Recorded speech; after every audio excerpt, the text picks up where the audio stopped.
Hello everyone, my name is Captain Jack and welcome back to Space Engineers. Today is Friday the 17th, which means we're discussing Space Engineers' latest update. This is the major physics overhaul the game has just received.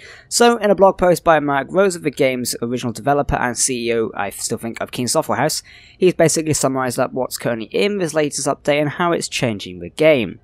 So, looking at Spaces playing up, we do have a major physics update. I'm going to play the trailer now, which is released, so you can take a look, and then I'll get back to you.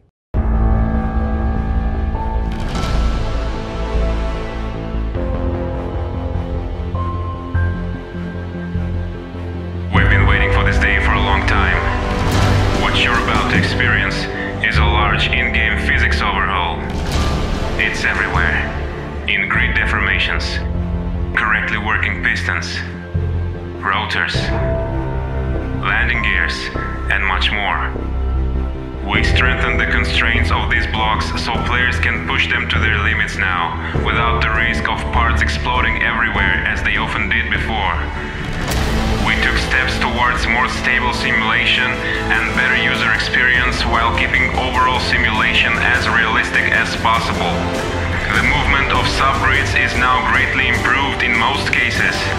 Damage caused by subgrids was adjusted in a way that it will be ignored between subgrids of the same physical group. Your creations will no longer get destroyed by accidental subgrid impact, allowing you to make even more impressive creations. This is a big day for all space engineers out there. Everything you wanted to know, but were afraid to ask about our physics overhaul, is in this blog post, made by our programmers.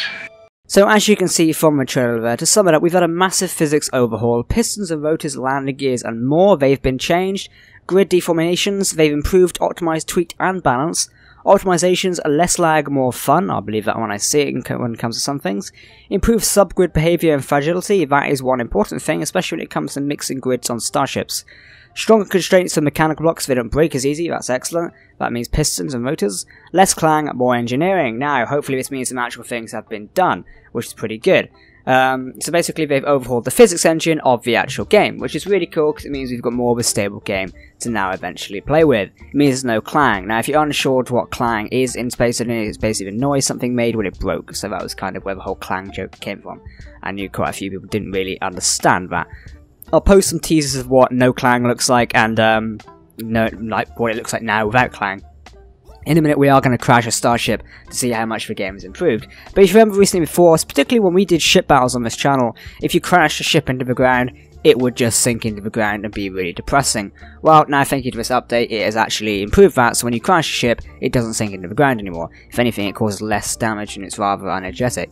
Personally, in my opinion, after playing around with this game, which I'll show now, is when we crash ships, what I'm about to do, is they don't actually break that much anymore. It seems we've gone back in time. Now, I don't actually know if it's true, but as someone who's been playing this game for about 3 years now and creating content around it, the way I feel when I crash this Hammerhead in a minute is I feel like the game has actually gone back in time to a previous state of physics, and that's not really fixing the problem.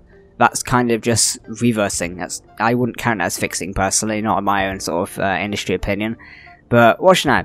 As we crash a ship. So originally when you crash ships and spaces on planets, it hardly caused them any damage. Then we went into the phase where ships would get sucked into the ground, and now we seem to have gone back to the first phase I just mentioned.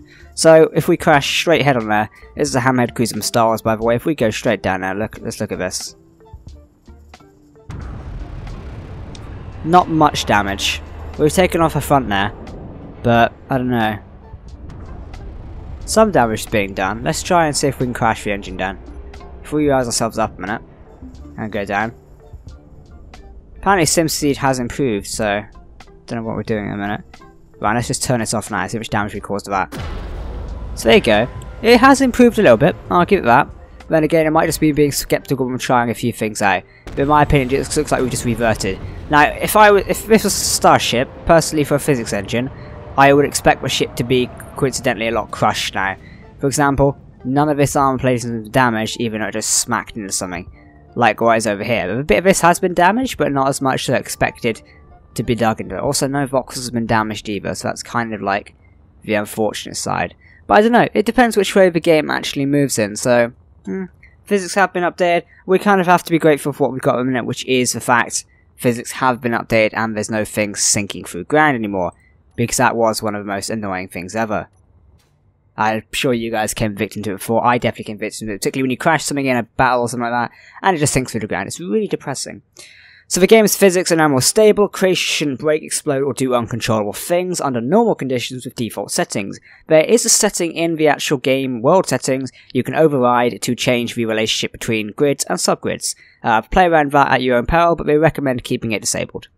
So you can change these via parameters in mods and in-game size, stuff like that, and you can really push the actual engine. That's one thing I'm emphasizing. You can now push the engine a lot more. Things can get uncontrollable though, so that is what they're warning against. So overall, they're saying, in other words, Space Engine's physics are now very stable and robust, and this actually brings a good amount for me, because hopefully it means my machinima filming is now going to be a lot more stable to do. That's what I'm looking forward to, ultimately. I'd love to know your guys' opinions on the latest update. If you do actually play Space Engineers, we're always listening to your guys' opinions over there.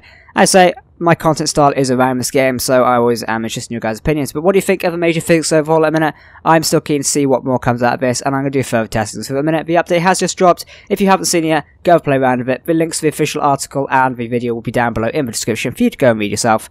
I've been Camjack. Thank you for watching this video. If you're new to my channel, or you're a recurring person, feel free to leave a like on the channel, and feel free to subscribe as well. Thanks for watching. Goodbye.